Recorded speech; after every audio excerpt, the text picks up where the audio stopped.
celular aqui. Boa tarde, pessoal. Boa tarde. Eu gostaria de, inicialmente, cumprimentar todos na mesa, na pessoa do vereador Rubinho, deputada Ana Campanholo, Adriles, e a todos aqui presentes, vereador Eduardo Campopiano. Agradecer ao Douglas por me convidar a esse evento e parabenizar pela organização. Porque muitas vezes, quando nós falamos sobre Charlie, pode passar a impressão de que estamos falando de uma realidade distante. E eu achei muito positivo que todos que me antecederam até aqui conseguiram trazer esta realidade para o nosso cotidiano. E muitas vezes, quando falamos da realidade política, nos esquecemos da realidade humana. Antes de falar sobre os ideais que Charlie representava e ainda representa, eu gostaria de relembrar que nós estamos falando de um pai. Um pai que estava com os seus filhos pequenos e a sua esposa diante de milhares de pessoas, falando, simplesmente falando.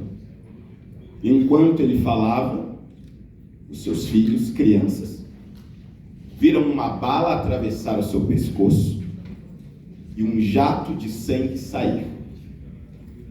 E a voz daquele que falava não poderá mais ser escutada nos cafés das manhãs. A voz daquele que falava não será mais escutada pelos seus filhos antes de dormir. A voz daquele que falava não será mais escutada pelo seu amor, pela sua esposa. A voz ficou presa em vídeos, em gravações, mas o calor da sua mão não será mais sentida por aquelas crianças, nem por aquela esposa. Uma pessoa morreu porque falou. E a gravidade deste ato, ela precisa ser relembrada antes da política como uma realidade humana. Porque não é possível nós convivermos em uma sociedade onde nós não podemos falar. Não é uma questão somente de militância política. Eu repito, é uma questão humana. O ódio que a esquerda tem alastrado nos Estados Unidos, no Brasil e ao redor do mundo, não é simplesmente um ódio de adolescentes que não sabem o que dizem. É um ódio que foi incorporado pelas instituições. É este mesmo ódio que move Alexandre de Moraes. Porque o ódio dele é porque falamos. O ódio de Nicolás Maduro é porque a oposição fala. O ódio de Lula é porque nós falamos as atrocidades que eles produzem enquanto estão no poder. E este ato de falar não deveria, em hipótese alguma, estar associado a qualquer ideologia. Porque é um pilar básico de qualquer democracia. É o pilar básico da convivência em qualquer sociedade. E Charlie nos ensina na sua vida, mas também na sua morte, porque ele literalmente entregou a sua vida pelo direito de falar. E não somente ele pagou esse preço. Aquelas crianças jamais vão se recuperar daquela tragédia. A sua esposa jamais esquecerá aquele dia. As centenas de estudantes que estavam ali presencialmente jamais conseguirão apagar da sua memória aquela tarde. E é por isso que isso desperta tantas pessoas. É por isso que nós não podemos deixar este movimento morrer. Porque, apesar de ter sido uma tragédia horrenda, apesar dele ter pago um preço muitíssimo alto, as mudanças que virão e que estão começando também serão grandes. Uma tarde em uma universidade poderá ser capaz de transformar o destino de toda a humanidade. Poderá ser capaz de transformar a realidade das próximas gerações. Por isso, quando falamos de Charlie, não nos esqueçamos. Não é sobre os Estados Unidos. É sobre o nosso futuro.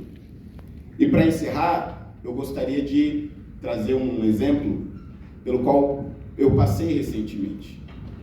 Um dos meus vídeos que viralizou foi quando eu fui à USP e pedi gentilmente para alguns estudantes calarem a boca.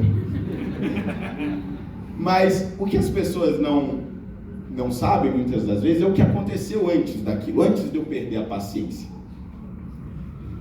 Nós simplesmente entramos no campus da USP, sem falar nenhuma palavra. Entramos com uma bandeira de Israel. Não fizemos sequer uma pergunta para ninguém. E eu ainda pensei, nossa, mas só entrar aqui com a bandeira de Israel, acho que ninguém vai se incomodar, né? A gente põe ali no meio dos cartazes, tal, tira uma foto e vamos embora. O fato de entrar com a bandeira de Israel na USP fez com que uma horda de estudantes nos cercassem. E aí eu muito gentilmente perguntei, é público ou não é? E aí eu percebi que não é público. Pode ser no papel, mas a realidade é que esses grupos tomaram as universidades. Eles não permitem que ninguém que discorde possa falar. Eles ameaçam com agressão ou agridem de fato. Eles intimidam, eles excluem dos trabalhos acadêmicos e criam dentro das universidades a ditadura que eles gostariam de ver tomando conta do Brasil. E que já tomou por conta do judiciário. Mas são essas coisas que nos dão a noção de que o que acontece lá também acontece aqui. Ainda não tivemos uma vítima fatal. E espero que não tenhamos. Mas para que isso não aconteça, nós não podemos desistir de denunciar. Nós não podemos nos cansar de falar. Por mais perigoso que seja, por mais temeroso que pareça, a nossa melhor arma ainda é falar. Então, senhoras e senhores, hoje, aqui e amanhã e todos os dias que nos restam, não deixemos de denunciar, não deixemos de falar. Obrigado.